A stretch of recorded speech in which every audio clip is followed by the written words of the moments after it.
Hello दोस्तों, नमस्कार। मैं हूं संत कुमार यादव और आप सब देख रहे हैं स्काई भोजपुरिया यूट्यूब चैनल।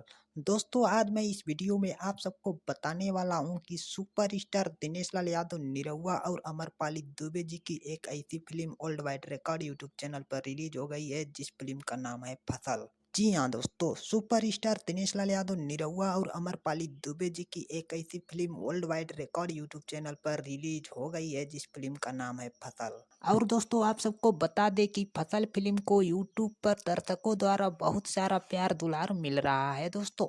और दोस्तों, इस फिल्म को प्यार दुलार मिलना तो बनता ही है दोस्तों, क्योंकि ये फिल्म बहुत अच्छा फिल्म है और इस फिल्म में किसानों का दुख दर्द को दिखाया गया है दोस्तों। और दोस्तों, आप सबको बता दें कि इस फिल्म के सारे कलाकारों ने इस फिल्म में शानदार परफॉर्मेंस किया है दोस्तों। तो चलिए दोस्तों, इस वीडियो को यहीं पर ख़त्म करते हैं दोस्तों। अगर ये वीडियो हमारा आप सबको अच्छा लगा हो तो लाइक, कमेंट और सब्सक्राइब जरूर करिएगा दोस्तों। चलिए, धन्यवाद दोस्तों।